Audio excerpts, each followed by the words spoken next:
Hey there, fellow brain enthusiasts. Welcome to Science Exposed, where we like to really dig deep into some of the most fascinating scientific discoveries and try to break them down into, something that everyone can understand. Yeah, exactly. Make them, digestible and approachable. Exactly. And today we are diving into a topic that's been curated by the brilliant Dr. Cameron Jones. Ooh, he always picks good ones. He does, right? Yeah.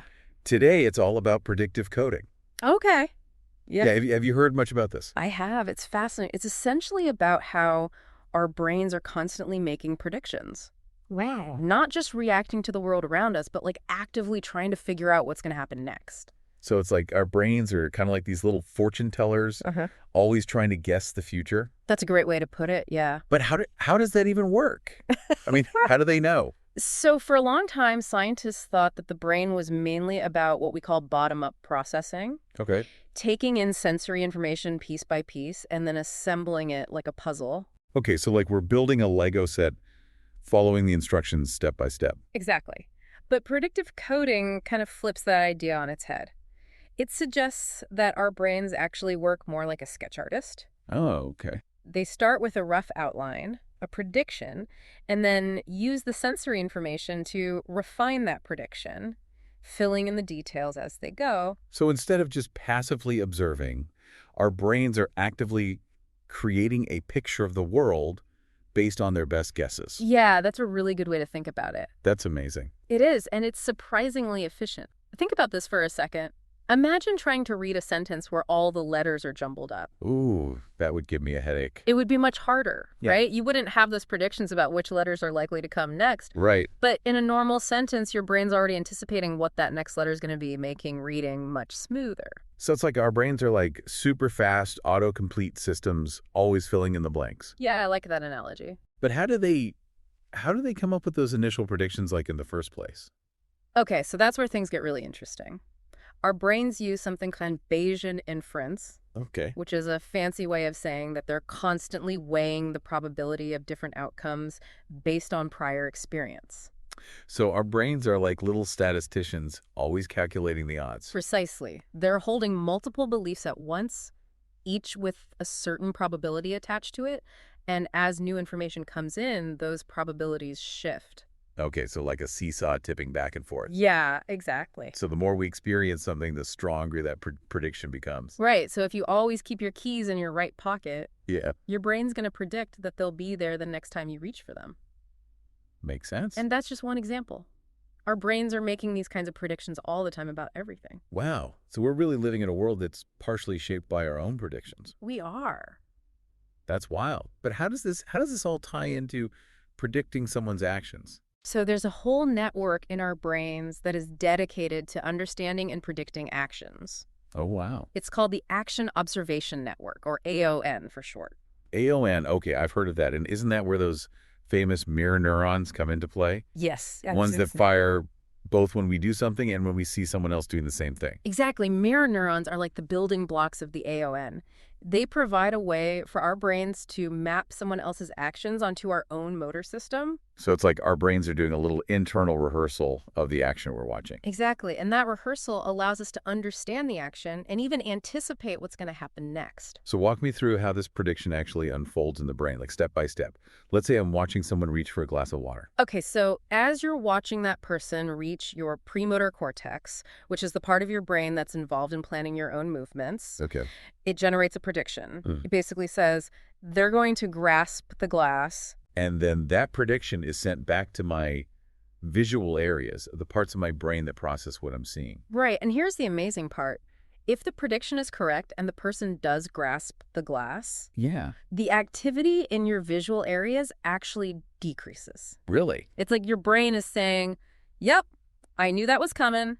No need to get all worked up about it. Interesting. So it's like our brains are trying to conserve energy by only paying attention to the unexpected. Precisely. But if the person were to do something unexpected, like suddenly throw the glass across the room, Oh my gosh. your visual areas would light up like a Christmas tree. Because that would be a major prediction error. A major prediction error. Your brain's like, what just happened?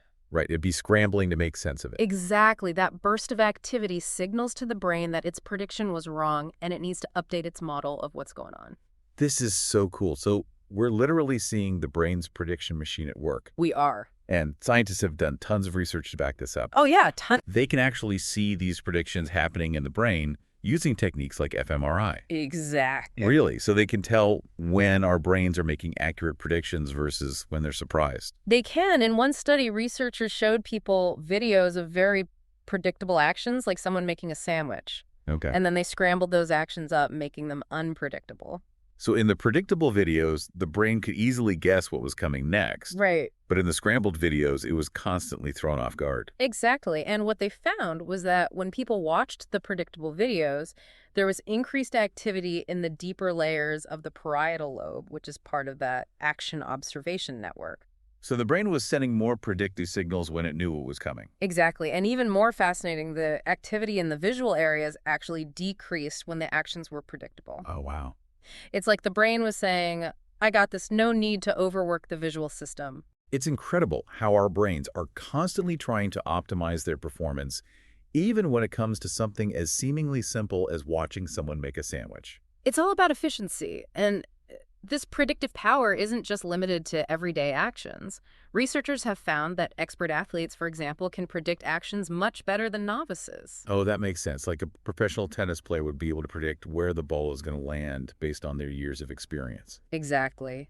Their brains have built up this huge library of predictions based on countless hours of practice. Right. And it's not just about visual predictions they can even anticipate, like the feel of the opponent's shot based on subtle cues in their body language. Wow. It's really amazing their brains are running these incredibly detailed simulations, allowing them to react with lightning-fast speed and precision. So our brains are really like these incredible prediction machines, constantly running simulations and trying to stay one step ahead of the world. That's a great way to put it. And that predictive power isn't just about actions. It plays a crucial role in how we understand and predict emotions, too. It does, but that's a whole other layer of complexity, which we'll dive into right after this.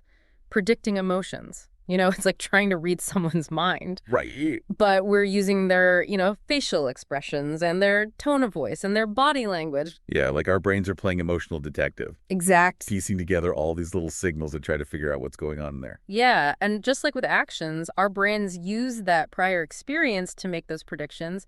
Think about how you can often tell when a friend is having a bad day even before they say anything. Right, you can just kind of sense it, right? Like their shoulders might be slumped, their voice might be quieter, their smile might not reach their eyes. And our brains pick up on those patterns and predict like, oh, something's not right here. Exactly. And those predictions can be incredibly valuable in social situations, right? They can help us empathize with others, choose the appropriate responses, and avoid saying or doing things that might upset someone. Yeah, like having a little internal social compass guiding us through all those tricky interpersonal waters. Exactly. But just like any compass, it can sometimes get a little off course. Oh, yeah, for sure. We might misinterpret someone's emotions. Yeah. Which can lead to misunderstandings or awkward encounters. Oh, I can definitely relate to that. I've had times where I thought someone was angry with me, but it turned out they were just stressed about something else entirely. Yeah, it happens to the best of us, and those misinterpretations can be particularly challenging for people with autism spectrum disorder or ASD. Right, because they often have difficulty interpreting social cues and understanding other people's emotions. So could this predictive coding framework help us understand those challenges better? It's a promising avenue of research. One theory is that individuals with ASD might be less reliant on predictions in general, not just for emotions, but for all kinds of sensory information. So their brains might be giving more weight to the raw sensory input, the immediate sights and sounds, rather than relying on those pre-built expectations. Exactly. And that could make the world feel very overwhelming and unpredictable. Imagine trying to have a conversation in a crowded room where you're constantly bombarded by, loud noises and flashing lights. Ooh, sensory overload. I can see how that would make it really difficult to focus on the social cues and try to predict what someone is going to say or feel. Exactly. And there's some evidence to support this idea. For example, studies have shown that autistic adults might have reduced surprise responses to unexpected events, suggesting that they're less sensitive to those prediction errors. So their brains might not be updating their models as effectively when those predictions are violated. Exactly. And that could have this cascading effect on social interactions, making it harder to learn from experience and adapt to new situations. It's like they're missing some of the tools that most of us use to navigate the social world. those internal algorithms that help us predict and interpret other people's behavior. Yeah, and this difficulty with prediction might also contribute to the anxiety and social withdrawal that are often experienced by individuals with ASD. If social interactions feel unpredictable and overwhelming, it's natural to want to avoid them. Yeah, that makes a lot of sense. But Yeah. it's important to remember that autism is a spectrum, and everyone experiences it differently. Absolutely. And there's still so much we don't know about how predictive coding relates to the diverse experiences of individuals with ASD, but it's a fascinating and potentially valuable framework for understanding some of the challenges they face. And could this framework lead to new interventions or therapies? Yeah. I mean, if we understand how the brain's prediction machine is working or not working, could we help people with ASD to better navigate the social world? It's certainly a possibility. If we can pinpoint where those predictions are going awry, we might be able to develop targeted therapies to address those issues. Like, could we train people to be more sensitive to prediction errors or to better filter out that expected sensory information? Those are some really interesting ideas, and there's already some research being done in this area. For example, some therapists are using virtual reality to create these predictable environments, helping individuals with ASD practice navigating social situations and gradually become more comfortable with unexpected events. That's amazing. So we're not just talking about theoretical ideas here. This research has the potential to directly improve people's lives.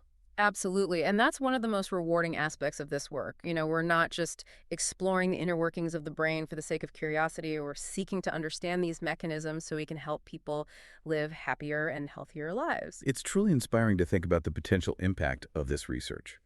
But before we get too carried away with the applications, let's zoom back in on the mechanisms of emotional prediction.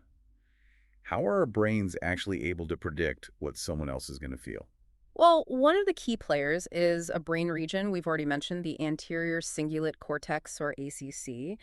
Right, that's the part of the brain that's involved in processing our own emotions, especially pain. But how does it help us predict the emotions of others? It turns out the ACC is a bit of an emotional chameleon.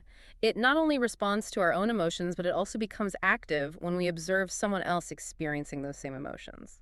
So it's like the ACC is mirroring the other person's emotional state. Exactly. And this mirroring allows us to empathize with them, to feel what they're feeling, even if it's just on a subtle subconscious level. So when we see someone crying, our own ACC lights up, giving us a taste of their sadness. Precisely. And that shared emotional experience is what allows us to connect with others on a deeper level. It's the foundation of empathy and compassion. Wow, that's incredible. But does the ACC only respond to negative emotions like pain and sadness? Actually, research suggests that the ACC can anticipate a wide range of emotions, both positive and negative. For example, studies have shown that activity in the ACC can predict whether someone is about to receive a reward or punishment, Wow. even before they know the outcome themselves. So it's like our brains are constantly running simulations, trying to anticipate not just what someone is going to do, but also how those actions are going to make them feel. Exactly. And this predictive ability is crucial for navigating the complexities of social interactions. Right. It allows us to anticipate the emotional consequences of our actions and to choose behaviors that will lead to positive outcomes for both ourselves and others. It's like our brains are these incredible social strategists constantly analyzing the emotional landscape and trying to make the best moves for everyone involved. And all of this is happening below the level of conscious awareness. Most of the time, we're not sitting there thinking, okay, if I do this, then this person will feel this way, and then I'll feel this way. It's all happening on autopilot, Mm, but it's incredibly sophisticated nonetheless. precisely. And this brings us back to that big question about free will. If our brains are constantly making these predictions and shaping our behavior, how much control do we really have? Right. It's a mind-boggling thought. Are we just puppets dancing to the tune of our brain's predictions?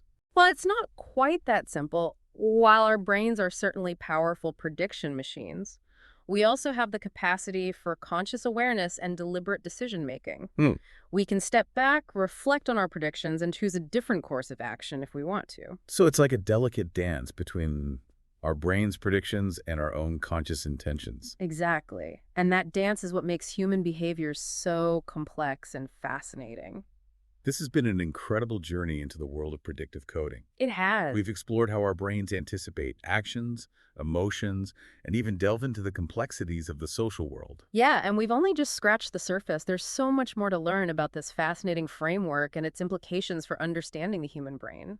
But before we wrap things up, let's take a moment to connect with our amazing listeners. Yeah, if you're enjoying this deep dive into the world of science, be sure to like, share, and subscribe to Science Exposed for more mind-blowing explorations. Yes, and don't forget to check out the show notes for links to the research we've discussed and other fascinating resources. And we're also on all your favorite social media platforms, so come say hi and let us know what you think. We love hearing from you, and stay tuned for our next episode where we'll continue to uncover the mysteries of the brain and beyond. Until then, keep those brains curious and those minds open to new possibilities. So it's like we have these two powerful forces at play, our brain's subconscious predictions and then our conscious ability to choose which one's really in the driver's seat.